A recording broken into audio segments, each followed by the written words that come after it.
It's been a month since Japan placed its export curbs on South Korea. While the two sides are carrying out respective measures to retaliate one another by boycotting Japanese goods and taking the matter to garner global support, Japan decided to cut South Korea from its whitelist on August 2nd. 今回の閣議決定は安全保障のための輸出管理制度の適切な運用に必要な見直しでありまして、粛々と手続きを進めてきた結果ということであります。It is expected to deal a severe blow to South Korea's key sectors, with Japan set to expand export regulations of around 1,100 items, excluding food and timber products. Seoul has vowed to minimize economic damage of its firms and hinted at a countermeasure against Japan's move. 부품의 대체 수입처와 재고 물량 확보, 원천 기술의 도입, 국산화를 위한 기술 개발과 공장 신정설, 금융 지원 등 기업의 피해를 최소화하기 위해 할 수 있는 지원을 다하겠습니다. The global community has started to express concern over the heightening tensions between Seoul and Tokyo. Recently, 6 US-based associations, including the National Association of American Manufacturers and the Semiconductor Industry Association, have sent letters to both South Korea and Japan urging them to resolve the trade rift. Due to the delay in the production process of Korean semiconductors, concerns are mounting in the US that its tech companies, including Apple, Amazon, and Microsoft, could also be adversely affected.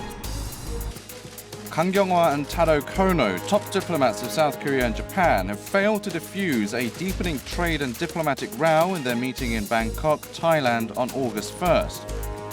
Before the meeting, the US has urged both sides to consider signing a standstill agreement to allow time for negotiations on the ongoing trade spat. During the trilateral meeting of top diplomats that took place on the day Tokyo decided to cut Seoul from its whitelist, Washington stayed passive in trying to settle the dispute between its Asian allies. Amid the deepening emotional divide between the two countries, attention is focusing on whether the leaders of South Korea and Japan will be able to resolve the dispute at the upcoming international events, including the UN General Assembly. Hello and welcome to The Point World Affairs. I'm your host, Daniel Che. Japan has decided to take South Korea off of its whitelist, a move that brings extra trade woes to Seoul's economy. We have an expert joining us in the studio to provide his insights on the matter, a subject that we've been dealing with for over a month now. So, let's get to the point.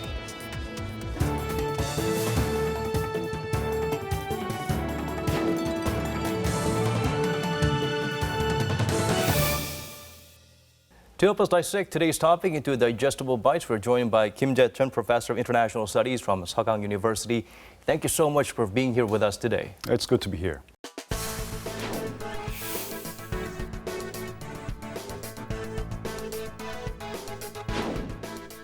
Well, first of all, the question is Japan is cutting South Korea from its trade whitelist. The announcement was made during the August 2nd cabinet meeting.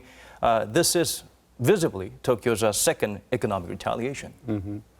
Well, pretty much, I think everybody saw this coming because Japan warned several times that unless South Korea takes some measures, proactive measures to resolve the conflict over this controversial forced labor victim issue, Japan warned several times they would go ahead with this second retaliation, which is removing South Korea from their whitelist. Japan has complained very vehemently that that compensation issue has been resolved when South Korea and Japan entered into this agreement in 1965 that normalized bilateral relations between the two countries. But there was this court ruling coming from South Korean Supreme Court that the individual right to demand compensation is still very much valid, and South Korea was about to seize the assets of Japanese firms operating in Korea. So that, I think, was the primary reason why Japan decided to go ahead with that first retaliation, which is putting heavier restrictions on 3 key materials that are vital to South Korea's production of semiconductors and displays. South Korea's position is, well, what this is South Korea's Supreme Court's ruling, and there's nothing we can do about it. But Japan, on the other hand, is saying that, well, that is true, but this is the official agreement that had been entered into between the two countries, and you have the obligation to respect that agreement between the two countries. So it's really difficult to resolve these issues at this stage. It seems to me that the relationship between the two countries is turning for the worse, and there is really no easy way to turn the situation around. Right. It seems like we are at an unfortunate impasse at this point. Well, here is a short clip of what happened during the Japan's cabinet meeting on August 2nd. Let's take a look.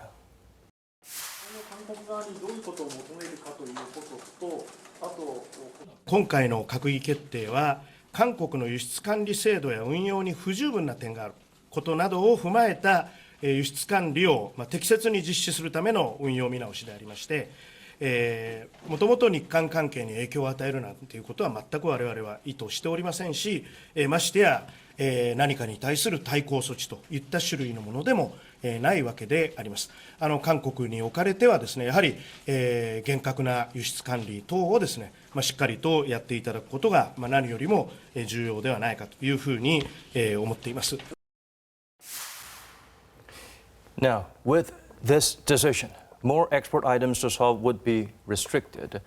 Some of these items include plastic and metal materials as well. What kind of impact do we expect from here on if these items are included in the list and South Korean firms are to be affected by the measure by Japan? These three key strategic materials that are vital to South Korea's production of semiconductors and displays will be heavily restricted.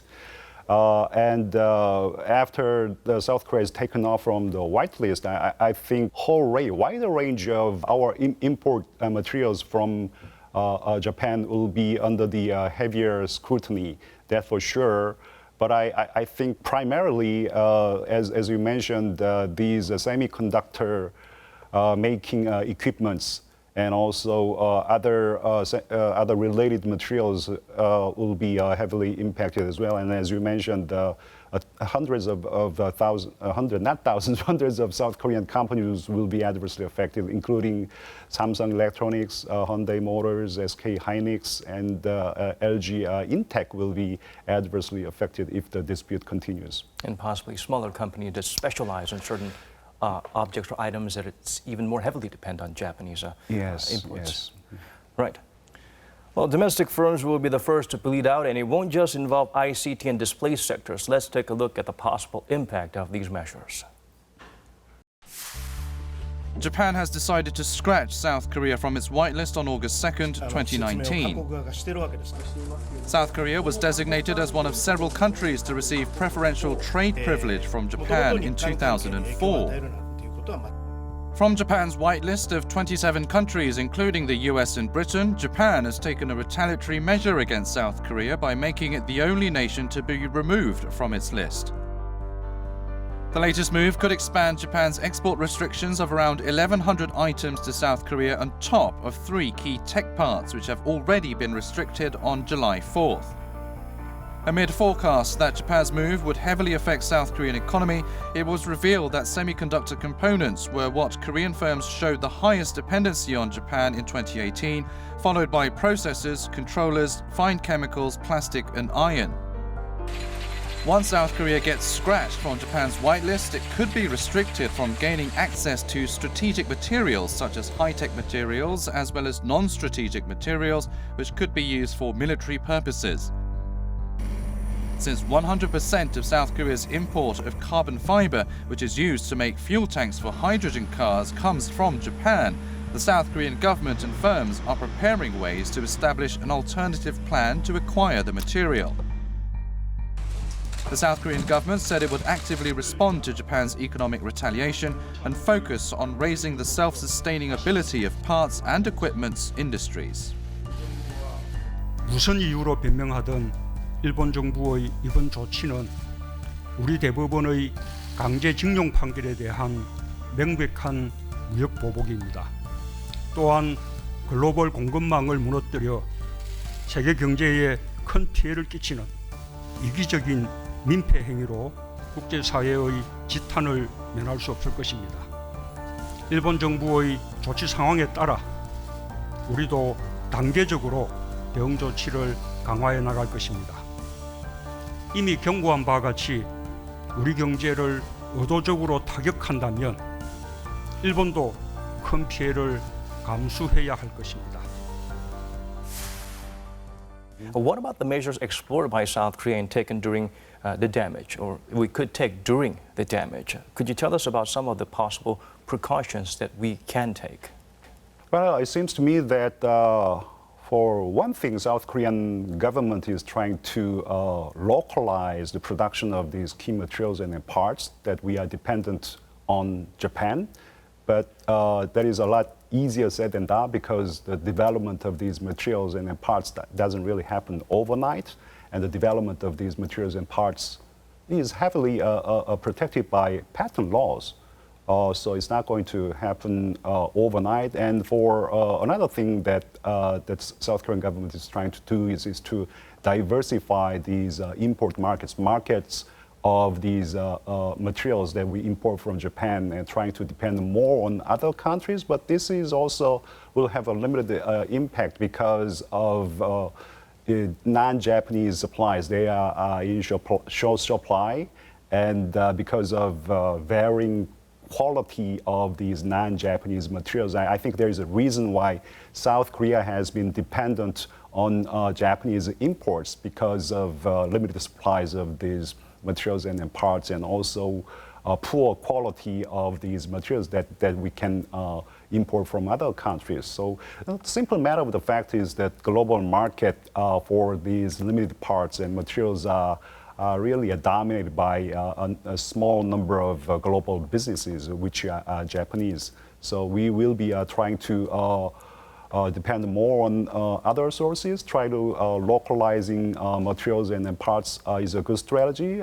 Certainly, South Korean government will have to do more to lay out, establish a longer-term plan to localize the production of these parts and materials. But I think immediately the better way is for South Korean government to mend defenses with the Japanese government so that we can minimize negative impact of this on South Korean economy. Right, the most immediate result you will have is to try and mend fences at this point. But of course, we have seen Korea be at its best with its backs to the wall. So hopefully, we'll find some select entrepreneurs coming up with brilliant strategies, or they've been learning while they were importing items from Japan. Wishful thinking at this point, but of course, we will stay positive about that. What about the impact that Japan's economy will have? We're already hearing about, because of the trade war, some of the sectors are affected. For instance, the tourism industry in Japan. Well, this is going to hurt Japanese economy as well, that's for sure, because two economies are really closely intertwined with each other. And because of this connectedness, if the dispute continues, this is going to hurt Japanese economy as well. I mean, this is going to hurt the global economy as a whole. That is the reason why the international opinion is not particularly in favor of Japanese decision to impose economic sanction on South Korea. But that said, I think Japan is thinking that this has taken on a nature of zero-sum game, by which I mean that, well, both countries will be bleeding out, but it comes down to the matter of who's going to lose more. And it seems to me and to many other analysts that it's going to be a Korean economy that's going to hurt more. So that, I think, is the kind of a mentality or a mindset that Japanese government is having as of now. This is a zero-sum game. Well, the Korean economy, the Korean government rather, would like to take the matter to a third party, the WTO. It's something that Japan usually brings up when there are disputes with South Korea. What do you anticipate happen from then on? We've already talked to the WTO about the initial trade measures. Yes, as you said, I think both countries are already sparring with each other on this issue at WTO venue. South Korean envoy is saying that Japan is retaliating against South Korea with the economic measures on non-economic issue. And this is undermining the principles upon which WTO is based. and this is doing a significant damage to the world economy as a whole. Japan, on the other hand, Japanese envoy claimed that this has nothing to do with the world economy. Our action was not motivated by economic profits or anything like that. Actually, our action was motivated by national security concerns, and therefore it's not going to undermine WTO guidelines or WTO principles. So we'll see, but I really don't think, I'm not really sure whether the South Korean government is going to try to file an official complaint against Japan. I mean, bring this issue officially to WTO, because there are pros and cons. So South Korean government is still contemplating about the pros and cons of taking this issue officially to WTO, and it's going to take a while, at least 3 years, for WTO to come up with a verdict during which South Korean economy will be screaming. It's one option, but not exactly the most efficient one, because, as you mentioned, it takes a long time. Well, before we move further, we have Troy Sagron, Senior Director at Korea Economic Institute of America, joining us via Skype to share his insights on how other countries are viewing the developments. Hello there. Hi, thanks for having me. Thank you for being here with us. How do you assess Japan removing South Korea from its trade whitelist? Japan removing South Korea from its trade whitelist has a series of implications. There are about 1,100 sensitive items that South Korea imports from Japan.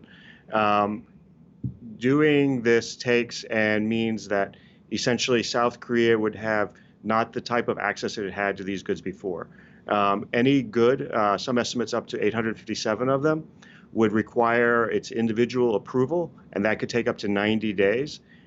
Right now, we are in a world of basically on-time demand supply chains, and what this would do would be to take and basically slow down and gum up the process, which then creates uncertainty in the electronics market.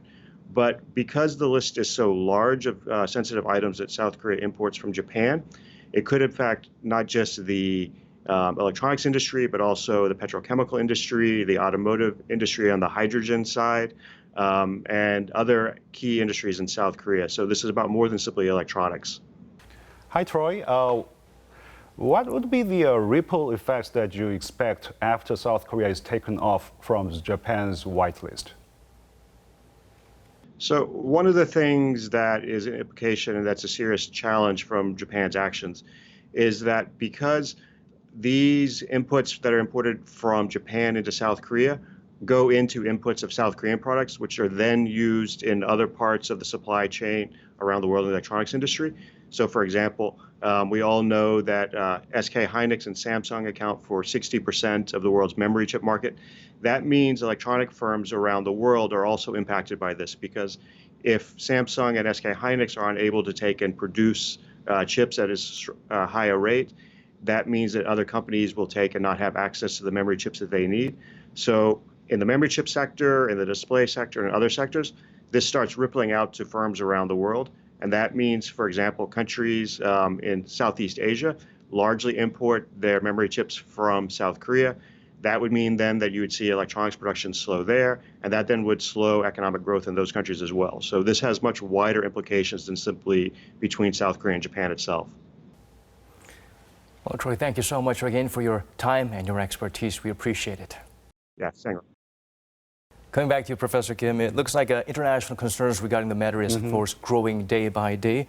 Several U.S. ICT firms even sent a letter to both sides, South Korea and Japan, asking for them to try and settle this dispute, meet halfway. Yeah, as Troy mentioned during our video conferencing, I mean, if our semiconductor businesses is adversely affected, I mean, these American companies such as Apple and other IT companies will be adversely affected as well, because they are connected with the a very, very complicated supply chain. So if the global value chain breaks down, I think it's not just the American economy that will be adversely affected, but the world global IT industry will suffer as well. That is the reason why the international community is raising a big concern here, and that is the reason why the international opinion is not particularly in favor of Japan's decision to impose heavier restrictions on South Korea.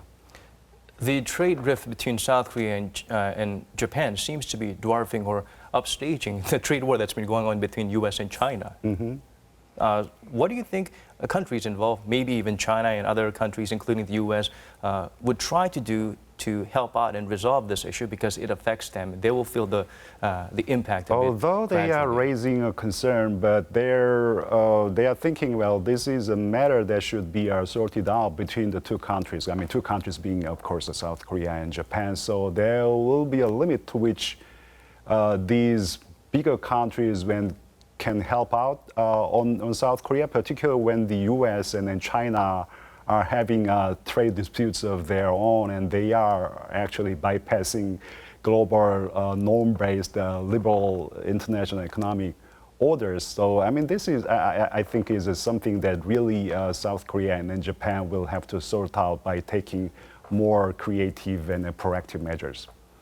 But at this point, it seems like some might say Japan is claiming Seoul's court ruling violated international law, and still Japan is breaching global trade guidelines with their trade measures. I mean, that's so obvious. I mean, particularly when Japan try to portray themselves as a champion of global liberal economic order, when these two superpower countries, U.S. and China, are bypassing these orders.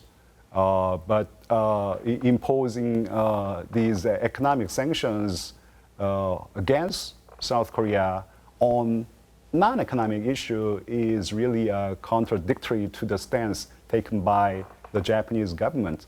So I think the criticism is correct here. I mean, the Japanese move to impose sanctions on non-economic issue is self-defeating, and it's going to be ill-fated decisions. So I think Japan will have to understand that, and Japan will have to come to the negotiation table. But in order for that to happen, South Korean government will have to take a proactive and a more creative measure here. Well, we need to walk with them to a point of discussions instead of forcing each other to step over. The situation seems to be not improving at all in recent weeks. Well, Professor Kim Jae-chun, it looks like we've run out of time. We appreciate you coming in and making our program complete today. All right, it was my pleasure.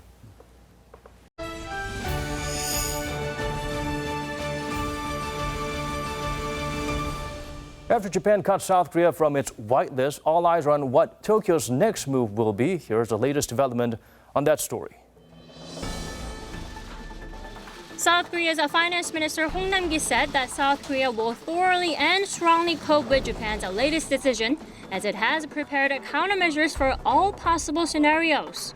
That includes removing Japan from its whitelist of 29 trusted trading partners. While continuing to solve diplomatic relations, we will strengthen our export process by removing Japan off our whitelist. Noting that such a tit-for-tat decision was inevitable, the minister promised to provide details on what materials would be affected and what impact that would have on Japan next week. The briefing on Friday afternoon further included detailed plans to support the local companies that will suffer the most right away. He noted that 159 parts and materials will have a direct effect on companies. We will closely monitor the 159 materials by breaking them down into sections based on reliance on Japan, negative impact, and repressibility. We will extend the storage period and provide tax incentives for searching for alternatives overseas. Additional financial support includes tax incentives and providing up to $5 billion of working capital. Highlighting the importance of localization, the minister promised pouring over $1 billion into R&D, especially on items crucial for the supply chain. A renowned Japanese lawyer claimed that South Korea's ruling about Japan's wartime forced labor does not violate international law. Prime Minister Shinzo Abe is not getting a lot of support with his hardline stance in Japan, yet he is expecting to garner global support for his moves. Refusing to admit one shortcoming now means it will take a longer time and harder effort for him to gain global support and understanding. That's all we have for you today. Do join us again at the same time next week for The Point World Affairs. Thank you for watching.